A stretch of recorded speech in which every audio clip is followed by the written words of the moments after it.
नमस्कार, the wire में आपका स्वागत है। मैं हूं मीनाक्षी। शो है बात भारत की। आज हम शो में बात करेंगे भारत की संसद की। भारत की संसद में केंद्रीय गृह मंत्री ने भारत के संविधान के निर्माता डॉक्टर बी.आर. अम्बेडकर को लेकर एक बयान दिया। इस बयान में उन्होंने कहा कि उनका नाम लेना फैशन हो गया है और अगर इतना नाम भगवान का लिया जाता तो स्वर्ग 7 जन्मों तक स्वर्ग मिल जाता है। इस बयान को विपक्ष ने अपमानजनक माना है। जितने भी विपक्षी दल हैं उनका कहना है ये संविधान निर्माता डॉक्टर बी.आर. अम्बेडकर का अपमान है और वे चाहते हैं कि अमित शाह इस्तीफा दें और इसको लेकर वो प्रदर्शन कर रहे हैं। गुरुवार को बहुत ज़्यादा संसद में प्रदर्शन हुआ। भाजपा के लोग भी प्रदर्शन कर रहे थे। उनका कहना है कि कांग्रेस ने डॉक्टर अम्बेडकर का अपमान किया है। इस विषय पर आज हम इस शो में चर्चा करेंगे। मेरे साथ मौजूद हैं द वायर के पॉलिटिकल एडिटर अजय आशीर्वाद और मेरे साथ विशेषज्ञ के तौर पर जुड़ेंगे भारत आदिवासी पार्टी के राष्ट्रीय प्रवक्ता डॉक्टर जितेंद्र मीणा, जो कि डीयू में शिक्षक भी हैं। आप दोनों का मैं स्वागत करती हूँ। जो शुरुआत मैं आपसे करूंगी, जिस तरह से अमित शाह ने जो बयान दिया है, उनका इरादा पूरा था विपक्ष पे निशाना साधना। संविधान की चर्चा के बहाने डॉक्टर अम्बेडकर को लेकर वो तरह तरह के दावे कर रहे थे। आप इस पूरे डेवलपमेंट को कैसे देखते हैं कि संविधान के बहाने उन्होंने विपक्ष को निशाना बनाने की कोशिश की, पर लगता है कि दाव उल्टा पड़ गया। जी, दाव तो उल्टा उल्टा पड़ ही गया है। मुझे लगता है जिस तरीके से पूरा भाषण मैंने सुना और अमित शाह जी वही कह रहे थे जो उनके पहले मोदी जी ने भी कहा था, जेपी नड्डा ने भी कहा था और उनका ये पूरा जो कॉन्स्टिट्यूशन पे जो डिबेट पार्लियामेंट में हो रहा है, वो डिबेट कम और उनके लिए जो बीजेपी और जो सत्तारूढ़ दलें हैं, उनके लिए मुझे लगता है ये पूरा एक ऐसा प्लेटफॉर्म बन गया पार्लियामेंट जहाँ पर वो जो उनको जो लोकसभा में जो लॉसेस सहनी पड़ी थी जो जिसका एक बहुत ही बड़ा कारण ये था कि इतने सारे बीजेपी के नेता आकर ये कह रहे थे कि 400 पार अगर होगा तो हम संविधान चेंज कर लेंगे, उसका वो इम्प्रेशन डिफरेंट क्रिएट करना चाह रहे हैं और कांग्रेस पे अटैक कर रहे हैं। लेकिन अमित शाह के साथ जो हुआ वो लगातार अपने गुस्से में और अपने अग्रेशन में मुझे लगता है वो कुछ ऐसे गलत रास्ते चले गए जिसको हम कहते हैं कि स्ट्रेचिंग अ लिटिल टू फार और उसमें वो दावा उनका उल्टा पड़ गया। उनको वो बोलने की कोई ज़रूरत ही नहीं थी। जितना वो कह रहे थे वो लगातार in line of their party होता, जितना बोल रहे थे लेकिन उन्होंने ये बोला और उससे कहीं न कहीं बहुत सारे लोगों को सिर्फ़ विपक्षी दलों को ही नहीं बल्कि बहुत सारे जो ऑब्ज़र्वर्स हैं और जो मैं पिछले 2 दिनों से बहुत सारे दलित सिविल सोसाइटी और आदिवासी सिविल सोसाइटी के जो ग्रुप्स के लोग हैं, उनको ये बहुत ज़्यादा अपमानजनक लग रहा है क्योंकि आपकी अंबेडकर की तरीके से आप क्या कहना क्या चाह रहे हैं? एक तो बहुत ही कैजुअली उन्होंने बोला, बहुत ही नॉन सीरियस तरीके से बोला और कहना आप ये चाह रहे हैं कि अब अंबेडकर बोलना आजकल फैशन हो गया है, पहले नहीं था। तो एक राजनीतिज्ञ को किस तरीके से समझना चाहिए कि ये समझना चाहिए कि भई अब अंबेडकर की ज़्यादा अगर बातचीत हो रही है, जो बीजेपी खुद भी कर रही है, तो वो क्या बेहतर दिशा में भारतीय राजनीति जा रही है या कि वो जस्ट एक फैशनेबल सिंड्रोम है? तो वो चीज़ पर नहीं जाकर आप कांग्रेस पे अटैक कर रहे हैं कि आप अभी से कांग्रेस आप क कि अंबेडकर बोलना फैशन हो गया है। तो वो लांछन तो इन पे भी लग सकता है कि आप अभी तक कभी भी 2000 ये इस शताब्दी से पहले तक अंबेडकर की आप बात भी नहीं करते थे। लेकिन जब आपको लगा कि भाई हाँ, एक ये दलित और ओबीसी और आदिवासी एक वोट बैंक के तरीके में उभर रहा है, एक पॉलिटिकल कॉन्शियसनेस उनमें भी जागृत हो रही है, तो आपने अंबेडकर को अपना भी आइकॉन बनाया जो कि अलग-अलग जगहों में मोदी जी हमेशा अंबेडकर के पहले क्यों नहीं बोलते थे बीजेपी? हम भी ये पूछ लेते हैं और दूसरा सवाल ये है तो एक तरीके से अंबेडकर का राष्ट्रीय पटल पे, राष्ट्रीय राजनीति के पटल पे आना और उनके बारे में डिस्कस करना, वो एक तरीके से अंबेडकर से अभी भी लोग बहुत ज़्यादा एक्सपोज़ हो रहे हैं, उनके आइडियाज़ से एक्सपोज़ हो रहे हैं, तो वो एक प्रोग्रेसिव दिशा में जा रही है। लेकिन उस पर इस तरीके से फ्लिपेंट और कैजुअल रिमार्क्स करना वो एक नंबर वो गलत बात बहुत लोगों को लग रही है। दूसरी बात ये है कि आप मान लीजिए कह रहे हैं कि अमित शाह जी ने कहा कि क्या ये कहा कि आप मेरा पूरा स्टेटमेंट पढ़िए, ट्विस्ट कर रहे हैं, डिस्टॉर्ट कर रहे हैं मेरे स्टेटमेंट को। आप मान लीजिए बीजेपी का आक्रामक रवैया पिछले 10 सालों में कैसा रहा है? अगर आज ये कांग्रेस की कोई लीडर ये कहते हैं कि भाई सावरकर, सावरकर, सावरकर कहना आजकल बहुत फैशन हो गया है। हाँ, लेकिन तो बीजेपी इसमें कैसे रिएक्ट करती? उनका पूरा जो समूचा जो बीजेपी का आईटी सेल है, उनका सारा हर जगह में यही सारी चीज़ें सर्कुलेट हो रही पर होती उन्होंने ये कि प्रयास उनका अभी भी हम किया है, ये वो प्रयास हम पिछले 2-4 दिन से लगातार जी। देख रहे हैं। यही मैं ये सवाल आती हूँ जो अजय कह रहे हैं उससे आगे बढ़ते हुए कि हमने देखा अंबेडकर की रेलेवेंस जो है वो पिछले 10 सालों की राजनीति में ख़ास तौर पर हमने देखा कि भाजपा भी कहीं न कहीं उस चीज़ से अपने आप को जोड़ने की कोशिश कर रही है। आप इस तरीके से जिस तरह से अंबेडकर का नाम आ रहा है राजनीति में और भाजपा का रवैया उनके प्रति बदल रहा है। हमने देखा लोकसभा चुनाव पूरा संविधान के नाम पर लड़ा गया था, विपक्षी दलों का यही कहना था कि संविधान बदल दिया जाएगा। और इस नैरेटिव ने कहीं ना कहीं कोई ट्रैक्शन पकड़ा था। तो जब आप देखते हैं कि डॉक्टर अंबेडकर का जिस तरीके से अगर हम कहें कि उनको ग्रहण करने की कोशिश कर रही है भाजपा, क्या आपको भी यही लगता है?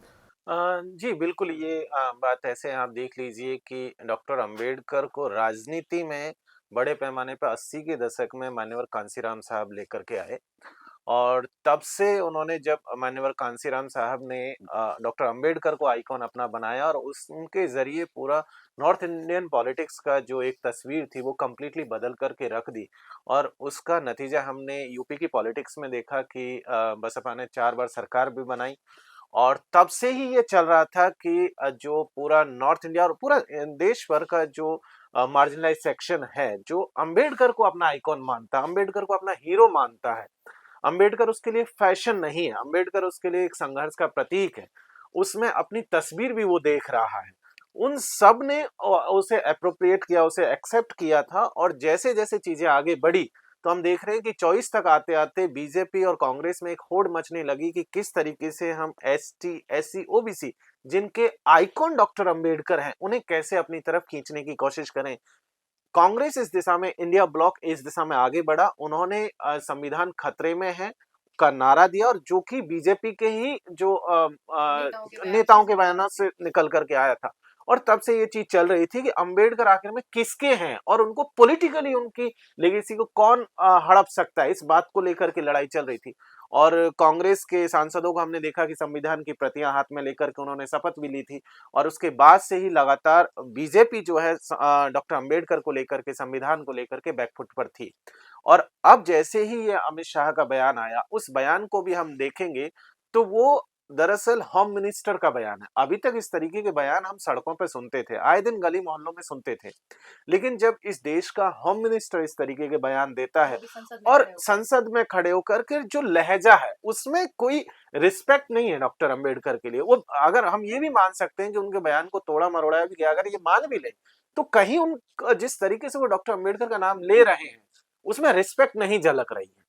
तो ऐसे में ये पूरी की पूरी चीज़ को देखेंगे तो उनका जो पूरा का पूरा बीजेपी का लेगेसी है, उनके चाहे फाउंडिंग फादर्स को देख लीजिए, बीजेपी के जो पार्टी के जो आइडियोलॉग है उनको देख लीजिए या आज की बीजेपी के नेताओं को देख लीजिए, तो वो उसी दिशा में उस बात को लेकर के आगे जा रहा है और इसीलिए बीजेपी आज की तारीख में बैकफुट पे होती हुई हमें दिख रही है। वो तमाम तरीके के काउंटर्स को लेकर के आ रही है, लेकिन वो काउंटर बहुत नाकाफ़ी है क्योंकि पिछला रिकॉर्ड कहीं भी आप देख लीजिए, सिर्फ बयान तो एक चीज़ है, लेकिन आए दिन हम लोग देश भर में देख रहे हैं कि दलितों के ऊपर एट्रोसिटीज़ किस तरीके की है।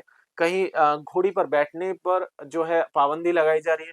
पुलिस प्रोटेक्शन में राजस्थान में एक एसपी, आईपीएस ऑफिसर अपनी बारात लेकर के जाते हैं, पुलिस प्रोटेक्शन में घोड़ी पर बैठ कर के। एक व्यक्ति जिसका नाम जितेंद्र मेघवाल था, उसे मूंछ रखने पे मार दिया गया। एक बच्चा जिसका नाम इंद्र मेघवाल था, जिसने कि पानी की मटकी को, एक टीचर की पानी की मटकी जो एक अपर कास्ट से आता था, उसको छू लिया था, तो उस बच्चे को इतना मारा गया कि उसकी डेथ हो गई। तो हम पूरे देश में देख रहे हैं कि किस तरीके की एट्रोसिटीज आदिवासियों पर, दलितों पर और पिछड़े तबके के लोगों पर हो रही हैं। उन एट्रोसिटीज में जब हम लोग देखते हैं तो अंबेडकर हमें उसकी सबसे ज्यादा जरूरत महसूस होती है। दूसरी चीज, दलितों के लिए, आदिवासियों के लिए और पिछड़ों के लिए डॉक्टर अंबेडकर भगवान से भी ऊपर है। आप देख रहे होंगे कि लगातार कल्चरल फ्रंट पे आप देखिए तो लोग अब शादियां कर रहे हैं डॉक्टर अंबेडकर की तस्वीरें सामने रख करके। तो वो किसी भगवान से भी आगे की चीज हो चुकी है। और ओम प्रकाश वाल्मीकि जी की एक कविता थी, उन्होंने कहा था कि स्वीकार नहीं है मुझे जाना मृत्यु के बाद तुम्हारे स्वर्ग में, वहां पर भी तुम मुझे पहचानोगे मेरी जाति से। तो इस तरीके की जो सिचुएशन है पूरे देश भर में, ऐसे में होम मिनिस्टर का ये बयान सच में बहुत दुखद है और इस पद से आना तो और भी ज्यादा नुकसानदेह, तकलीफदेह है। संसद के पटल से आना बहुत ज़्यादा तकलीफ़देह है और इसीलिए लगातार उनके से जो है उनके पद को छोड़ने की माँग की जा रही है, उनसे माफ़ी माँगने की जो है माँग हो रही है और ये धीरे-धीरे पूरे देश भर में आप देखेंगे आने वाले दिनों में कि ये एक राष्ट्रीय आंदोलन बनता हुआ दिखेगा। जी। जी। अजय, अगर हम देखें जैसा कि जितेंद्र जी का कहना है कि ये बड़ा मूवमेंट बन सकता है और भाजपा बैकफुट पे आ सकती है। हमने पिछला जो सत्र था संसद का उसमें भी देखा, लगातार संसद की कार्रवाई नहीं हो पाई और कहीं न कहीं सिर्फ घेरने की नीयत है। जी। कैसे सत्ता पक्ष विपक्ष को घेर ले, विपक्ष कैसे सत्ता पक्ष को घेर ले। और जब हम आज की सिचुएशन देखते हैं, जितनी पिछले दिनों संविधान के ऊपर चर्चा हुई, उसमें भी हमें कहीं नहीं लगता कि वो एक स्वस्थ चर्चा की तरफ है, वो सीधे सीधे एक दूसरे को घेरने का प्रयास है। ऐसे में जो भाजपा चाहती थी कि हाँ वो घेरे विपक्ष को, अब क्या वो बैकफुट पे आई है और क्या आने वाले समय में हमें इसका क्या परिणाम देखने को मिल सकता है? जी, मुझे लगता है कि ये भाजपा जो कि अपने अपने इलेक्टोरल मशीनरी के लिए जानी जाती है, अपने बहुत ही ज़्यादा सोफिस्टिकेटेड पॉलिटिकल कैंपेन के लिए जानी जाती है, उनसे बहुत बड़ी गलती हो गई है ये। क्योंकि उनका आप पिछले 2014 से लेकर अभी तक देखें जो कि उन्होंने पूरा जो अपना पूरी जो शक्ति है, वो इस चीज़ को अपना एक इमेज और परसेप्शन ऐसा उन्होंने तैयार करने में लगाई है। भाजपा पहले जाना जाना कैसे जाता था कि एक ये ब्राह्मण और बनिया पार्टी है और कोई है नहीं।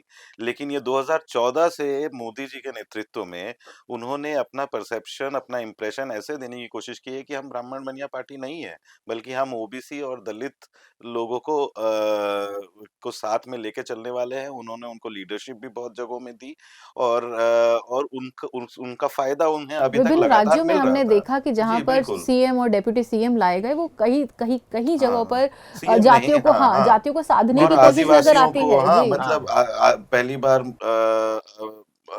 ये आदिवासी चीफ मिनिस्टर्स उड़ीसा में जीतने के बाद उन्होंने बनाया है। प्लस यहाँ पर भी आप देखिए छत्तीसगढ़ में भी वहाँ पे भी तो ये लगातार इस तरीके से रिप्रेजेंटेशन की पॉलिटिक्स वो कर रहे हैं। लेकिन साथ में ये भी उनकी जो बड़ी जो खामी है, वो है कि वो हर बार जितना वो आगे बढ़ते हैं, एक स्टेप वो पीछे इसलिए ले लेते हैं कि उनके जो लीडर्स इस तरीके से हैं, जो कि एक अपर कास्ट मानसिकता और एक जिनको अम्बेडकर ब्राह्मणिकल मानसिकता कहते हैं, उससे कहीं न कहीं एक तरीके से पीड़ित है। और वो हमेशा जाने-अनजाने में निकल कर आ जाता है। चाहे वो आप अनंत हेगड़े की बात कर लें, चाहे आप ये जो कहते हैं हम संविधान चेंज कर देंगे या फिर शाह की बात कर ले जो इस तरीके से बड़े ही कैजुअल तरीके से अंबेडकर का नाम ले लिया। क्या यही नेता सावरकर, श्यामा प्रसाद मुखर्जी या फिर गोलवलकर या फिर अटल बिहारी वाजपेयी इनका नाम क्या इस तरीके से कैजुअल तरीके से कभी लेंगे? नहीं लेंगे ना। तो वही है लेकिन अंबेडकर एक ऐसे हैं जिनको वो एप्रोप्रिएट करना चाह रहे हैं, उनका नाम आप यस इस तरीके से ले सकते हैं। तो ये वो इसीलिए इस चक्कर में अभी फँस गए हैं और बैकफुट में ऑलरेडी हैं और ये मूवमेंट मुझे लगता है जिस तरीके से ये जो कैंपेन है, वो चाहे जो भी कोशिश कर ले उनका उसको खामियाज़ा करना पड़ेगा क्योंकि लोगों को तो समझ में आ रहा है। और दूसरी जो बात है कि दलित बीजेपी ने रिप्रेजेंट किया लोगों को नीचे से ऊपर लाकर, चाहे वो द्रौपदी मुर्मू हो या रामनाथ कोविंद हो, उनको ऊपर तो लेके आए, सब नॉमिनल पोस्ट में लेकर आए और चीफ मिनिस्टर्स भी आदिवासी ने, लेकिन उनकी दलित लीडरशिप तैयार कहीं नहीं की। आप सेंट्रल लेवल में देखिए योगी आदित्यनाथ, अमित शाह, मोदी को छोड़कर जो एक ओबीसी फेस हैं, बाकी ज़्यादातर उनके जो लोग हैं, उनमें दलित लीडरशिप नहीं है और उस तरीके से आदिवासी लीडरशिप भी नहीं है। कितने मतलब ओडिशा में आप जो मुख्यमंत्री आपने बना दिया, बहुत ही अच्छी बात है, लेकिन उनको आप राष्ट्रीय पटल में कैसे लेकर आ रहे हैं? उनके फेस को किस तरीके से, उनके आइडियाज़ को किस तरीके से लेकर आ रहे हैं? आप जो आइडियाज़ जिनको आप आगे कर रहे हैं, वो संघ परिवार की ही राजनीति है और वही कल कल्चरल नेशनलिज्म की ही बात कर रहे थे शाह अपने राज्यसभा की स्पीच में और जो कल्चरल नेशनलिज्म जो हिंदू नेशनलिज्म का लगा बार-बार जो वो इन्वोकेशन कर रहे थे, जो बार-बार उसको रिफर कर रहे थे और कांग्रेस को अटैक करने में कि ये तो आप तो भाई स्लेवरी वाली मेंटालिटी है, गुलामी की मानसिकता है, जो अंग्रेज देकर चले गए उसको आपने ऐसे ही ले लिया और हमने कितना प्रोग्रेसिव काम किया, भारतीय परंपरा, एंशिएंट ट्रेडिशंस इतने सारी चीज़ों को हम कॉन्स्टिट्यूशन में लेकर आए और हमारे जो अमेंडमेंट है वो भारतीय जो क्या कहते हैं वैल्यूज हैं उस पे हम अमेंडमेंट कर रहे हैं जबकि दूसरे जो कांग्रेस जो अमेंडमेंट करके लेके आई है वो नेहरू गांधी परिवार को आगे बढ़ाने के लिए। तो अब क्या है, अंबेडकर के इनमें व्यूज क्या है? अंबेडकर के व्यूज ये हैं कि वो इस तरीके से जो भारतीय परंपरा और ट्रेडिशन के ही सबसे बड़े क्रिटिक थे, और उसी के, और कल अमित शाह ने ये भी कहा कि भाई आप कांग्रेस को अटैक करते हुए कि आप मुस्लिम पर्सनल लॉ ले आते हैं, लेकिन हिंदू कोड बिल जब आप लेकर आते हैं, हिंदू कोड बिल लेकर आते हैं तो वो सबसे ज्यादा एंटी हिंदू होता है, जो भारतीय परंपराओं का एक तरीके से अपमान कर रहा जी, है। पर इतिहास तो ये कहता है कि आरएसएस भी उसका बहुत विरोधी था तो वही मैं कह रहा लगातार। हूँ, जी, तो हिंदू कोड बिल के चेयर कौन थे, कौन लेकर आए थे, जो उनका हिंदू कोड बिल्स के जो पहले ड्राफ्ट्स हुए, वो अंबेडकर उसके चेयरमैन रहे, जो वो लेकर आए। वो जब नेहरू की कैबिनेट की बार बार ये बात कर रहे थे ना कि नेहरू की कैबिनेट छोड़कर क्यों चले गए अंबेडकर, नेहरू के कैबिनेट इसलिए छोड़कर चले गए क्योंकि कांग्रेस हिंदू कोड बिल को 1951 में पास करवाने में असक्षम रही, और वो असक्षम इसलिए रही कि कांग्रेस के अंदर भी बहुत सारे लोग उसको अपोज कर रहे थे, लेकिन जो सबसे बड़ा जो रेजिस्टेंस हिंदू कोड बिल को आ रहा था, जो पितृसत्ता के जो नियम है, लड़कियों को प्रॉपर्टी नहीं देना जो नियम है, कास्ट डिस्क्रिमिनेशन जो है, कि एंडोगैमस मैरिजेस जो होता है कि सिर्फ इंटर कास्ट मैरिजेस नहीं हो सकती, इसके खिलाफ अंबेडकर वो बिल लेकर आए थे। लेकिन उसका सबसे बड़ा जो अपोजिशन कहाँ से आ रहा था, वो आ रहा था हिंदू महासभा से, आरएसएस से, और सावरकर जैसे लीडरों से। श्यामा प्रकाश प्रसाद मुखर्जी का जो स्ट्रॉन्ग भाषण ऑपोजिशन में है, वो तो और अमित ऐसे शाह ने खुद प्रमाण ही मिलते कोट हैं किया ऑर्गेनाइजर जो कि है। आरएसएस का मुखपत्र तो है, उसमें लगातार इस तरह के आर्टिकल्स 1949 से हाँ, छप रहे थे कि किस तरह से Hindu Hindu code code bill बिल्कुल। हिंदुस्तानी परंपराओं को नष्ट कर देगा। तो अमित शाह को ये भी बताना चाहिए था कि वो नेहरू की वजह से नहीं, लेकिन हिंदू कोड बिल के डिफीट जो हुआ, जो पास नहीं, पारित नहीं हो पाया, उसके प्रोटेस्ट में कांग्रेस की सरकार उन्होंने छोड़ी थी। तो वो खुद ही अमित शाह एक चीज यहाँ कह रहे हैं और अंबेडकर को भी वहां पे साथ कर रहे हैं, और उन्होंने दो झूठ भी बोले। अमित शाह ने, उन्होंने ये कहा कि अंबेडकर ने नेहरू का कैबिनेट इसलिए छोड़ा क्योंकि वो आर्टिकल 370 को अपोज करते थे, नेहरू नहीं करते थे।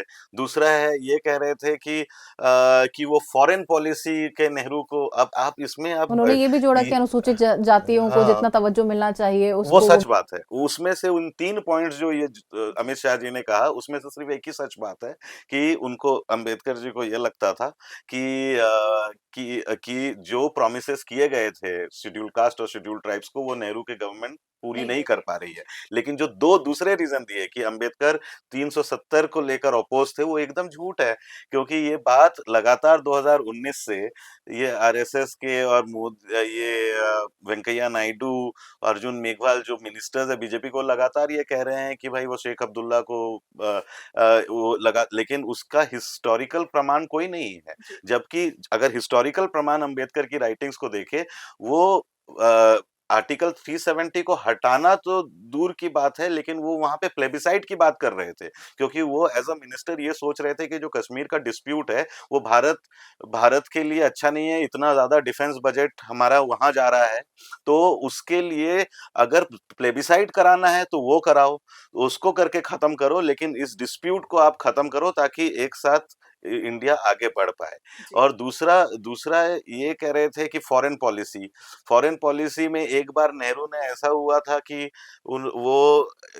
नेहरू का ये मानना था कि कश्मीर को बाकी भारत के साथ जोड़ना है, तो टनल्स बना रहे थे, इंफ्रास्ट्रक्चर, उसका भी अंबेडकर ने अपोज किया था कि ये कहे कि इस तरीके से यूनिलैटरल आउटरीच नहीं होना चाहिए, कि आप एक तरफा नहीं होना चाहिए कि टनल बनना चाहिए। जब तक कश्मीर के लोग जो हैं वो साथ में, आप उनसे बात करके ये टनल नहीं बनाते हैं, तब तक ये आगे जाकर ये कुछ ये हो सकता है। तो वो भी फॉरेन पॉलिसी, तो ये दोनों ही बातें झूठ है। और लगातार ऐसे, मैंने एक स्टोरी लिखी थी जहां पे खड़गे साहब ने कैसे मोदी के भाषण को फैक्ट चेक किया, तो वो भी पढ़ना चाहिए। हर जगह में वो हिस्टोरिकल जो चीजें हैं उसको तोड़ मरोड़ के पेश कर रहे हैं, या तो सिर्फ साफ झूठ बोल रहे हैं जी, और इसको कोई फैक्ट चेक नहीं कर रहा है। मैं अमित शाह के भाषण का एक हिस्सा बताना चाहूंगी कि उन्होंने बताया कि उन्होंने कहाँ मॉन्यूमेंट्स बनाए, और वो सिर्फ भाजपा ने ही बनाए।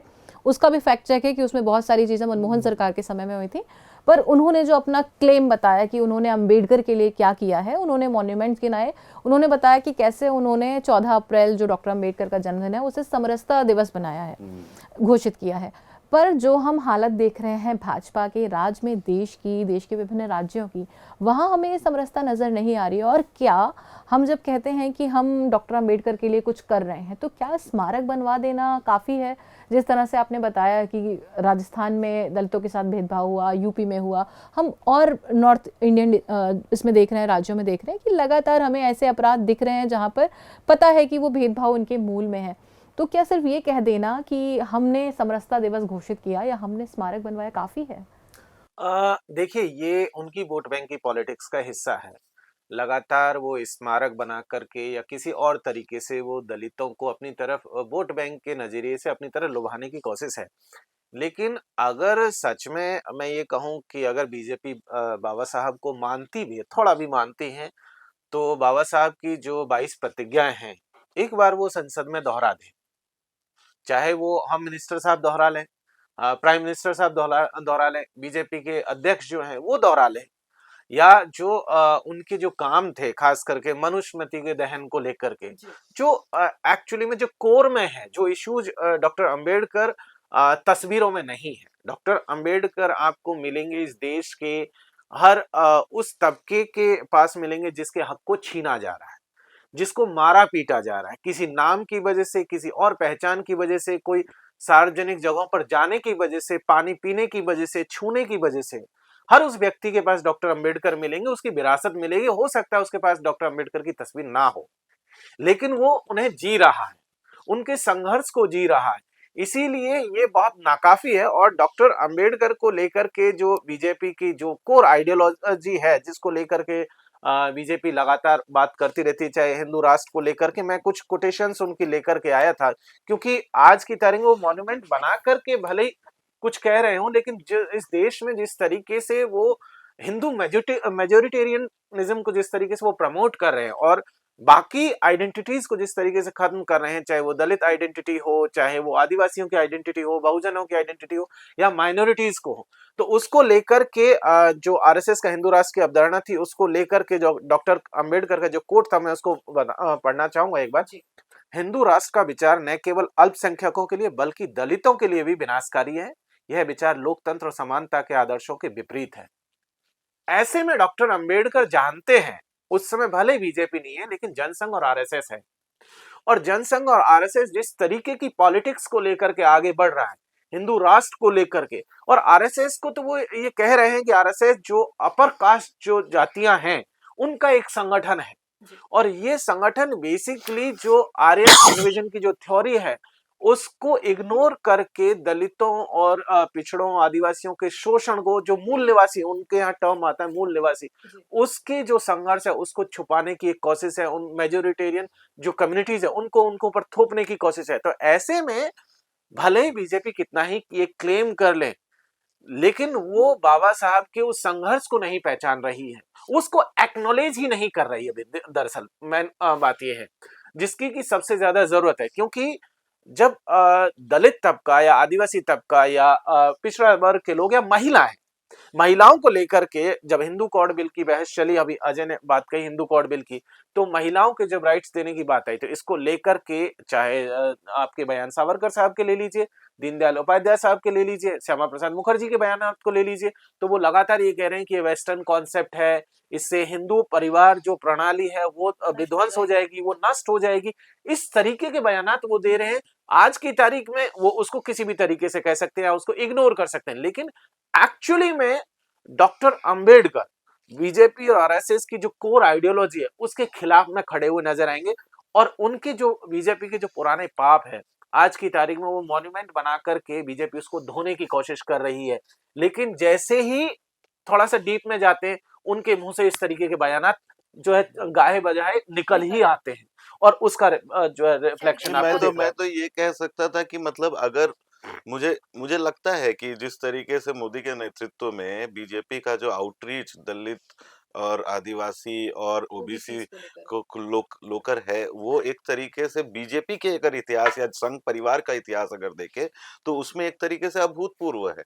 तो आपके पास ये हिम्मत क्यों नहीं है कि आप ये कह सकते हैं कि हमारे फाउंडिंग फादर्स की जो विचारधारा है उसमें बहुत सारी चीज़ें सही थी, लेकिन ये सही नहीं थी और हम उस उन पास्ट मिस्टेक्स को उन गलतियों को गलतियों सुधारना को चाहते हैं। सुधारना चाहते हैं। कोई भी पॉलिटिकल पार्टी ऐसा करती है, बहुत सारी चीज़ें गलती होती है मतलब आज आज मल्लिकार्जुन खड़गे उन्होंने माना कि इमरजेंसी एक मिस्टेक था और उसको तुरंत ये बात उनको कांग्रेस सुधारा गया। हमेशा मान चुकी है, जी, मतलब बहुत सारे तो कांग्रेस नेताओं ने इस ये चीज को स्वीकार लेकिन किया ये है।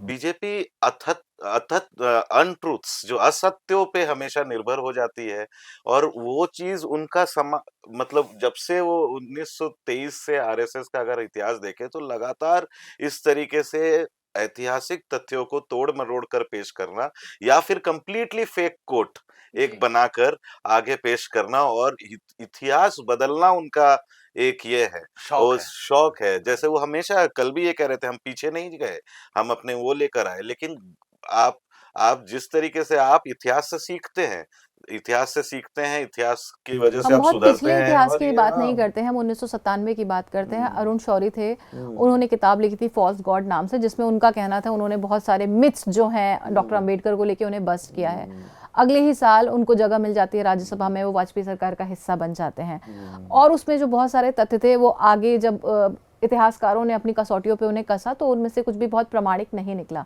क्या आज का जो नरेंद्र मोदी सरकार का कैबिनेट है या कोई भी भाजपा का नेता है, क्या वो उस किताब में किए गए दावों को रिफ्यूट कर सकता है या वो खड़े होकर कह सकता है कि हाँ वो जो नैरेटिव दिया गया था वो कहीं ना कहीं गलत था? जी, देखिए ये बात तो आपकी बिल्कुल सही है, लेकिन इससे भी और आगे जाइए तो देखिएगा कि जिस दिन बाबरी का विध्वंस हुआ है उस तारीख को देखिए, वो 6 दिसंबर की तारीख है।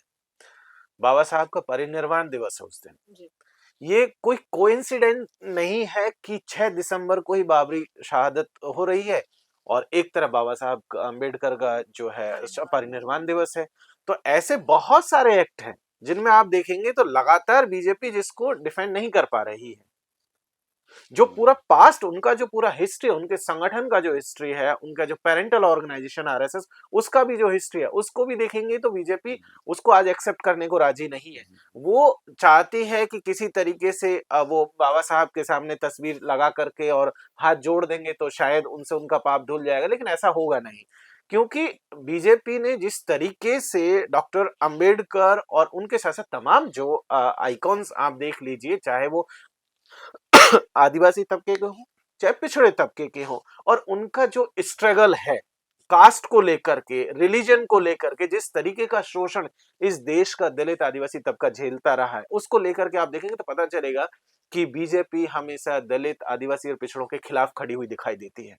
आप देख लीजिए कि जब मध्य प्रदेश के भीतर लगभग 2 साल पहले जब शिवराज सिंह चौहान साहब सीएम थे, उस समय एक आदिवासी व्यक्ति के ऊपर बीजेपी का एक नेता पेशाब करके चला जाता है और उसके बाद में आप देखेंगे वो सीन से एकदम गायब। अभी उड़ीसा में एक आदिवासी बच्ची को जो है अपने ही मलमूत्र में नहला दिया गया और बीजेपी की सरकार है, लेकिन उस पे कोई वो स्टेटमेंट नहीं आता बीजेपी की तरफ से या किसी की भी तरफ से, और ना ही उस बच्ची को न्याय मिला, ना ही मध्य प्रदेश के उस व्यक्ति को न्याय मिला। तो ऐसे में जब हम लोग लगातार देखेंगे तो ये बीजेपी दरअसल वोट बैंक की प्योर जो वोट बैंक की और पॉलिटिक्स मध्य होती है, जो प्रदेश वाले मैनेजमेंट, मामले में सीएम ने उस व्यक्ति को बुलाया था और बाद में काफी इसमें लीपापोती की मैं कोशिश आपको की एक थी। चीज बता दूं, गलत व्यक्ति को बुला करके उससे जो है माफी मंगवाई गई, उससे माफी मांगी गई, उससे जो है मुलाकात की गई। वो व्यक्ति भी गलत है, वो व्यक्ति नहीं है जो पीड़ित है। उन्होंने दूसरे व्यक्ति को बुला करके और एक फोटो बढ़िया उन्होंने खिंचा करके और सारा अपना डैमेज जो है कंट्रोल करने की कोशिश की। तो उसी तरीके से जैसे प्रधानमंत्री साहब जाते हैं कई बार जा करके और जो सफाई कर्मचारी है उसके पैर धोने की कोशिश करते हैं, पैर धो करके वो अपने आप को अलग तरीके से जो है मीडिया में प्रेजेंट करने की कोशिश कर रहे हैं। लेकिन क्या वो सफाई कर्मचारी, आज भी इस देश का सफाई कर्मचारियों का जो बड़ा हिस्सा है वो दलित तबके से आता है, मार्जिनलाइज सेक्शन का है। हम चांद पर पहुंचने का दावा कर रहे हैं, लेकिन उन्हीं सफाई कर्मचारियों को जो दलित तबके से ज्यादातर खुले सीवरों में बिना किसी इक्विपमेंट्स के उतर रहे हैं। तो ऐसे में ये तमाम तरीके की चीजों को जब देखेंगे तो बीजेपी आज भी उन तमाम मसलों पर फंसती हुई नजर आती है और इन मामलों पे उसका कोई स्टैंड नहीं है। जब भी उनको ऐसा लगता है वो अपने गेम को जो है पलटने की कोशिश करते हैं किसी और तरीके से, कोई नई न्यूज प्लांट करने की कोशिश करते हैं ताकि वहां से लोगों का ध्यान हट जाए और कहीं और दूसरी जगह चला जाए। तो बीजेपी आज भी, चाहे अरुण शौरी की बात हो, चाहे किसी और उनके आइडियोलॉग की बात हो, उसको बिल्कुल रिफ्यूट नहीं करेगी। जी।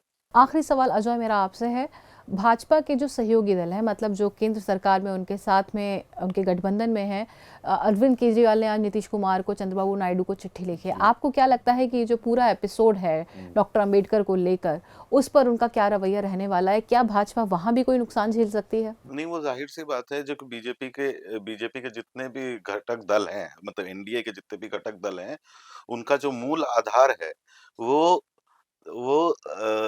या तो पिछड़े वर्ग में से हैं या फिर दलितों में से हैं। और तो